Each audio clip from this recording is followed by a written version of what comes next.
Hello everyone.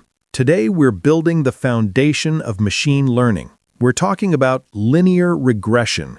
This is the hello world of data science algorithms. It's simple, interpretable, and the perfect starting point to understand how machines learn relationships between numbers.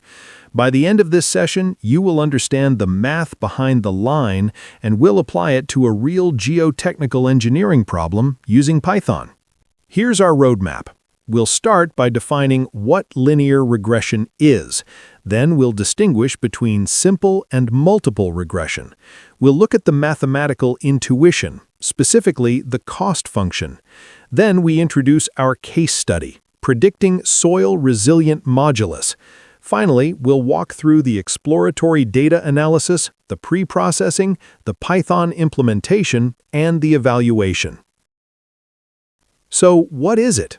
In simple terms, linear regression is an approach to model the relationship between a dependent variable, which we call y, and one or more independent variables, which we call x. The goal is to predict a continuous value. The core assumption is that the relationship is linear. We're assuming that as x increases, y goes up or down at a constant rate. Let's look at the equation that rules this world. Y equals m times x plus c. Y is the target we want to predict. X is our input feature. M is the slope, or the coefficient. It tells us the steepness. C is the intercept. This is the baseline value of y when x is 0. But how do we find the perfect line? We use the cost function. Look at the graph. The distance between the blue dot, real data, and the red line, prediction, is called the residual, or error. The algorithm squares all these errors and adds them up. Its goal is to minimize this total sum. It adjusts the slope until this error is as small as mathematically possible. In the real world, we rarely have just one input. We have many.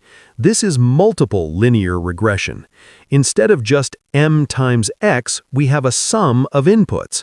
Y equals b0 plus b1 times x1 plus b2 times x2, and so on. Each b is a weight that represents how important that specific feature, like stress or density, is to the final prediction. Let's apply this to geotechnics.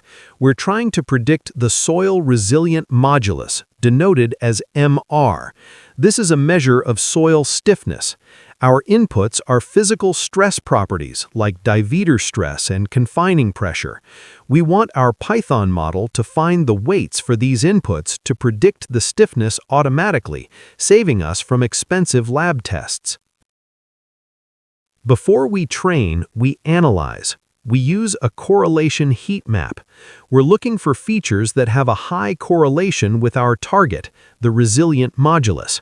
In our collab analysis, we checked these correlations to ensure we're feeding the model useful signals. We also check if variables correlate with each other to avoid multicollinearity. Before we feed our data into the model, we must prepare it. This is the pre-processing phase. First, data splitting. We divide our dataset into a training set, 80%, to teach the model, and a testing set, 20%, to validate it later. Second, scaling. Our variables have different units. Stress is in kilopascals, density is in grams per cubic centimeter. We use standardization to scale them all to a common range, ensuring that big numbers don't confuse the algorithm. Now we write the code using Scikit-learn. The process is incredibly concise. First, we initialize the model with linear regression. Then we call the magic function model.fit, passing in our training data. In this split second, the computer calculates the optimal weights for every single soil property to minimize the prediction error. Now for the moment of truth, evaluation. We tested our model, and the results are telling. The root mean squared error, or RMSE, is 0.84. But look at the R-squared score. It is 0.30. This means our linear model explains only 30% of the variance in the soil data. Verdict? The model is underfitting. Soil behavior is complex and non-linear, and a straight line is simply too simple to capture the physics of soil stiffness. Let's spend a moment on this conclusion because it is a crucial lesson in engineering data science. You might look at an R-squared score of 0.30 and think, we failed, the code is broken. But that's not true. The code worked perfectly. The math worked perfectly. What failed was our assumption. We assumed that soil-resilient modulus changes at a constant linear rate with stress. But as geotechnical engineers, you know that isn't true. Soil is complex. It hardens, it yields, it has friction. Its behavior follows a curve, not a straight line. So why did we start with linear regression if it's too simple? Because it establishes a baseline. In data science, you always start with the simplest model. This 0.30 score is now our benchmark. Any complex model we build in the future, whether it's a neural network or a random forest, must beat 0.30 to be worth the effort. So the conclusion is not that machine learning didn't work. The conclusion is that linearity is insufficient for this specific dataset.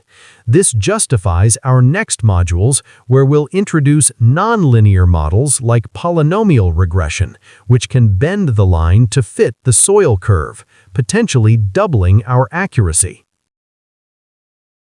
Thank you.